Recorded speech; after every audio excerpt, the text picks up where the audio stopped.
दोस्तों, अगर आपका मन भी भटक जाता है, आप अगर जीवन में कोई दृढ़ संकल्प लेते हैं और उस दृढ़ संकल्प को आप कायम नहीं रख पाते, तो यह वीडियो आपके लिए है। मेरा नाम राहुल है। दानपुर चैनल में आप सभी लोगों का बहुत बहुत स्वागत है। अगर आपको यह वीडियो अच्छी लगी हो तो प्लीज वीडियो को लाइक, शेयर और कमेंट करना ना भूलें। आइए देखते हैं प्रेमानंद महाराज जी द्वारा बनाई गई ये वीडियो। जी, आप दोनों का एक जैसा प्रश्न है महाराज जी। महाराज जी, आपके पास बैठने से जो मन की स्थिति रहती है, ये हमेशा बनी रहे यहाँ से जाने के बाद भी, ये संभव कैसे हुआ? क्योंकि ये मन ऐसी ऐसी जगह ले जाता है, बाद में सोचने पे भी अपने आप से घृणा आती है महाराज जी। हाँ, अब यहाँ तो धाम का प्रभाव है, नाम का प्रभाव है। यहाँ तो सहज पवित्रता, शांति, संकल्पहीनता ये अनुभव में आएगी। कोई संकल्प नहीं बन रहा, क्योंकि धाम है ना प्रियाजू का। और जैसे भी बनता है, अपने लोग नाम में ही रहते हैं प्रभु के, उसका प्रताप है। बस आप भी वहीं रहिए, जहां मन जाए वहां से हटा के नाम में लगाते रहिए। अभ्यास योग युक्तेन चेतसा नान्यगामिना।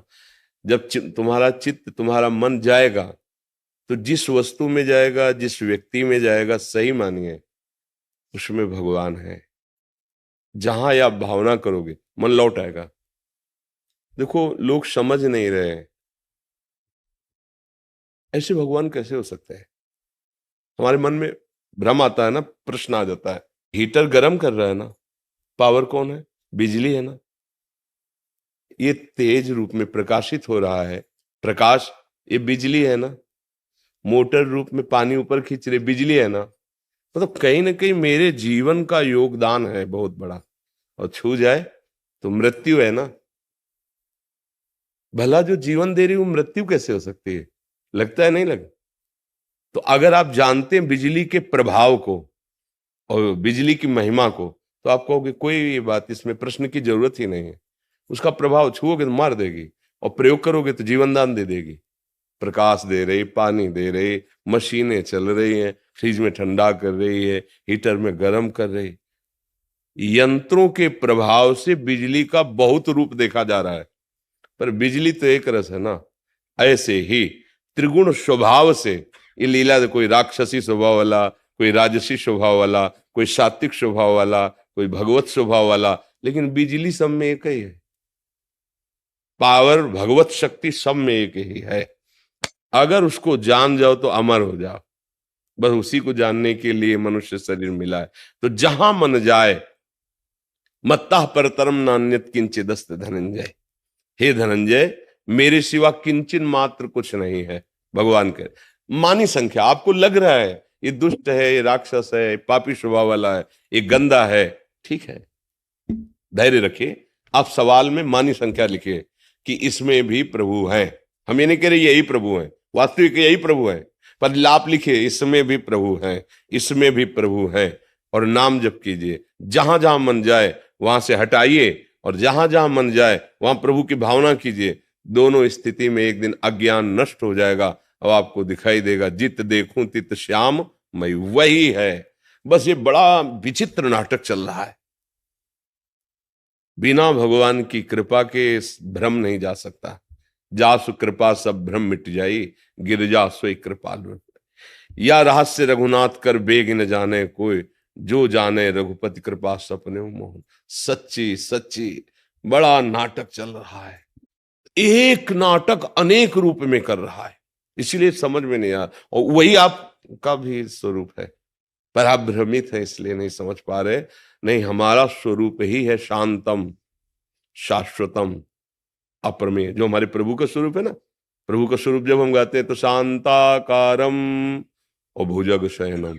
सांप देख के डर लगता है, और सरकार सोकार है, अनंत फणधारी भगवान शेष की सया में। और स्थिति क्या है? शांताकारम, भगवान शिव के गले में वासुकी नाग बैठे हुए हैं। शांतम शाश्वतम अप्रमेय मनघम निर्वाण शांति प्रदम। हमारा मोक्ष स्वरूप है, मुक्त, कोई न बांधा है न बांधेगा, शांत स्वरूप है, अप्रमेय, उपमा रहित है, अक्लेद्य, अशोष्य, अदा है। हमारा स्वरूप है, हमारा स्वरूप। शरीर भाव को लेकर के हम सब फंस गए हैं। अब इतनी मलिनता है कि ये बात समझ में नहीं आ सकती। भला क्रूर दुष्ट पापी में तुम भगवान देख सकते हो क्या? गर्मी फेंक रही वही ठंडी फेंक रही, समझो ना। वही पावर गर्म, वही पावर ठंडा। जो ठंडा है वो गर्म कैसे हो सकता है? जो गर्म है वो ठंडा कैसे हो सकता है? ये यंत्र के प्रभाव से पावर दोनों में समान है। जो साधक है, उपासक है, भक्त है, वो तत्व देखता है, वो स्वभाव के अनुसार अलग अलग पावर का प्रयोग दिखाई दे रहा है वही। जहां ये बात समझ में आने लगी है वही, तो हर स्थिति में शांति, शांति कभी छोड़ेगी नहीं। अभी क्या, अनुकूल हुआ तो थोड़ा हर्षित हो गए, प्रतिकूल हुआ तो शोकित हो गए, अच्छा हुआ तो आनंद का अनुभव हुआ, बुरा हुआ तो क्लेश का अनुभव। इसी स्थिति से ऊपर उठने के लिए साधना की जाती है, आराधना की जाती है। बाहरी कोई छूछा तुम्हें सुखी नहीं कर सकता। बस ये समझ में तुम्हारी हमारी बात आ जाए, तुम खुद सुख स्वरूप हो, तुम विवेक धारण करो, किसी बाहरी वस्तु की आवश्यकता नहीं, आप खुद सुख का दरिया हो, क्योंकि ईश्वर का अंश है ना, आनंद समुद्र, भगवान का अंश आनंदमय है। बस ये बात हम आनंद की खोज रुपए में करते हैं, पद में करते हैं, भोगों में करते हैं, इसीलिए हमें आज तक आनंद नहीं मिला है।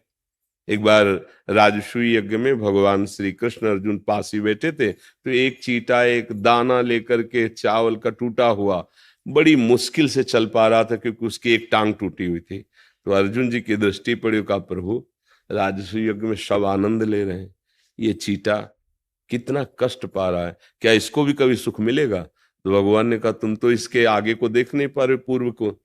ये 14 बार इंद्र बन चुका है चींटा। भगवान ने क्या कहा? 14 बार वो इंद्र बन चुका है, और आज दशा क्या है? एक दाना लेकर लंगड़ा के चल रहा है। समझ रहे हो? हम इंद्र भी बन चुके हैं, हम देवता बन करके खूब भोग भोगे हैं, हम नरक में जाकर खूब दंड भोगे हैं, कुछ याद नहीं है। माया का काम है विस्मरण करा दे। अब नया शरीर मिला भगवत प्राप्ति के, लगता है भोग भोग लो, जो तुम चाह रहे हो इससे बढ़कर तुम्हें मिल चुका है, लेकिन आज तक तुम्हें तृप्ति नहीं हुई। अब क्या होगी? तृप्ति होनी है, अंदर से देखो, जो तुम चाह रहे हो वो तुम्हें मिल जाता है, तो विश्राम मिल जाना चाहिए ना। विश्राम का मतलब आहा अब मुझे नहीं चाहिए प्रभु, मैं जो चाह रहा था वो मुझे मिल गया। क्या ऐसा कभी हुआ है? कभी भी। क्षण भर के लिए तो लगता है, फिर इसके बाद फिर इसका मतलब मन हमारा खुद कह रहा है कि जो मैं चाह रहा हूं वो सही अभी मिल नहीं पा रहा। और देखो केवट जी को भगवान के चरण मिले धोने को, तो भगवान कह रहे हैं कि ये लो प्रियाजू की सियाजू की मुद्रिका, अब कछुनाथ ना, अब पा गया, अब पा गया। मीरा जी नाच रही, पायो जी पायो मैंने राम रतन धन, अब मिल गया। मतलब मेरे मन को विश्राम तभी मिलेगा जब भगवान का भजन होगा, भगवान की अनुभूति होगी, और वो तभी होगी जब हम अभ्यासरत रहे। ये सबकी समझ में नहीं आएगा, इसलिए क्योंकि माइक बुद्धि है। सही पूछो, अगर उस वस्तु और व्यक्ति से भगवान अंतर ध्यान हो जाए तो आप अभी नष्ट करने की सोचने लगेंगे। तो देखो, जैसे पति का बहुत प्यारा शरीर है और मेरे भगवान वहां से अंतर ध्यान हो जाए, कितने मिनट गले लगाओगे? डर लगेगा छूने में, और पैसा दे के नष्ट करवा दोगे। नहीं, पैसा दे के लकड़ी लाओगे और उसकी चिता लगाओगे, और उसे पूछे कि ये जो तुम आग लगाने जा रहे हो, ये वही तो शरीर है जिसको आप पति मान रहे थे या पत्नी मान रहे थे या प्रिय मित्र, जो भी मान रहे हो आप। बोले नहीं, वो तो चला गया। कौन चला गया? तुमने उसको जाना? तुमने उसको पहचाना? बोले नहीं, तो जाना तो शरीर को था, इसे गले लगाओ, अब इसे रखे रहो। नहीं नहीं, अब कैसे रख सकते हैं, वो चला गया। अनजाने में भी हम प्यार उससे कर रहे थे। कौन से? जो भगवान अंदर बैठे, जो भगवान का अंश है।